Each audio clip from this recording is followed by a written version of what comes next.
En nuestro marco jurídico, no encontramos un concepto específico para definir a la responsabilidad patrimonial del Estado, sin embargo, tomando en consideración sus elementos más significativos, podemos señalar que la responsabilidad patrimonial del Estado es el derecho de los particulares a recibir una indemnización por parte del Estado, derivado del daño patrimonial que, con motivo de su actividad administrativa irregular, genere en los bienes o derechos de los particulares, siempre que sea objetiva y directa.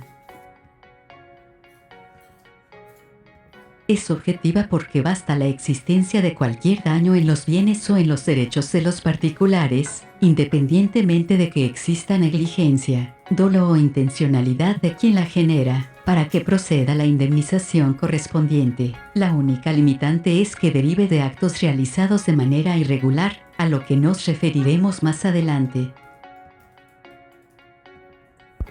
Es directa porque los particulares pueden demandar directamente al Estado, sin tener que demostrar la ilicitud o el dolo del servidor público que causó el daño reclamado, sino únicamente la irregularidad de su actuación, y sin tener que demandar previamente a dicho servidor público. Esto es porque previamente a la implementación de este sistema, el afectado tenía que acreditar la ilicitud en la actuación del servidor público, e incluso promover juicio en contra de dicho servidor público, para que una vez obtenida sentencia favorable, cobrarle directamente a dicho servidor o al Estado como responsable solidario y subsidiario.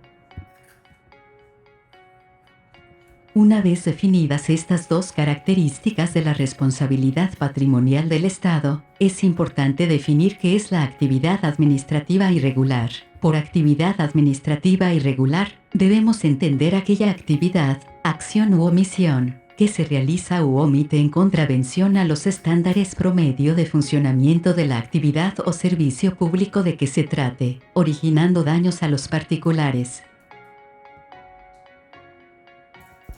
Los estándares promedio de funcionamiento implican que la actividad estatal se realice de manera continua, uniforme y permanente, conforme a las normas jurídicas, administrativas y de calidad aplicables, dentro del ámbito de responsabilidad del ente público, y sin que medie imposibilidad jurídica y material para su realización, lo anterior de acuerdo al reglamento de la Ley de Responsabilidad Patrimonial de la Ciudad de México, ya que tampoco encontramos un concepto específico. En esta parte es importante señalar que resulta válido aseverar que toda actividad administrativa irregular se traduce en un acto ilícito, mas no todo acto declarado ilícito constituye una actividad administrativa irregular. Ello para que como abogados no nos deslumbremos pensando que por obtener una sentencia favorable en juicio, automáticamente adquirimos el derecho para reclamar una indemnización, ya que cada caso debe analizarse a la luz de los principios a que nos referimos en este estudio.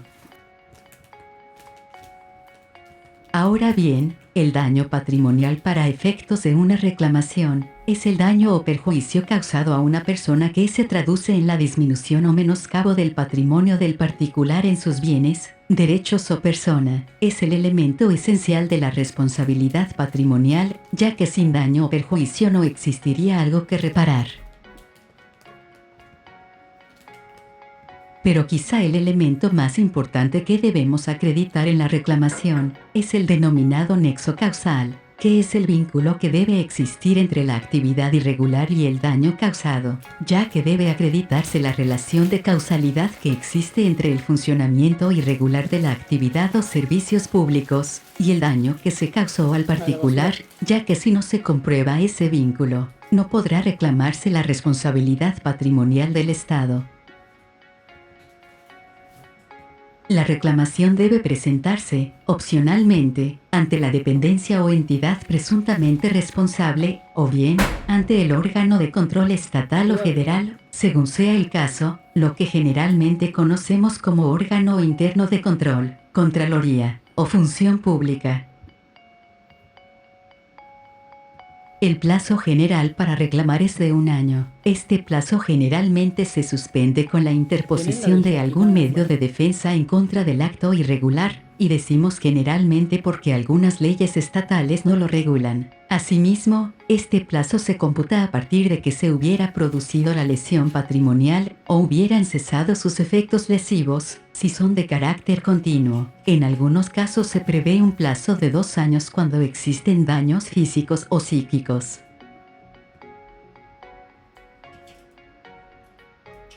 Por lo anterior, y debido a que la regulación de la responsabilidad del Estado es muy amplia, cuando se nos presenta un caso, debemos acudir a la regulación específica de la Federación o del Estado de que se trate. A nivel federal aplica la Ley Federal de Responsabilidad Patrimonial del Estado. A nivel estatal o de la Ciudad de México, aplica la legislación local, generalmente denominada Ley de Responsabilidad Patrimonial del Estado y a continuación la denominación de la entidad federativa. Algunos estados de la República aún no cuentan con la ley relativa, sin embargo ello no quiere decir que no sea posible reclamarse ante la autoridad que resulte competente para ello, en términos de la legislación estatal, y conforme al procedimiento de justicia administrativa o de procedimiento administrativo que resulte aplicable a dicho ente. Esperamos haya sido de utilidad para ustedes el presente estudio.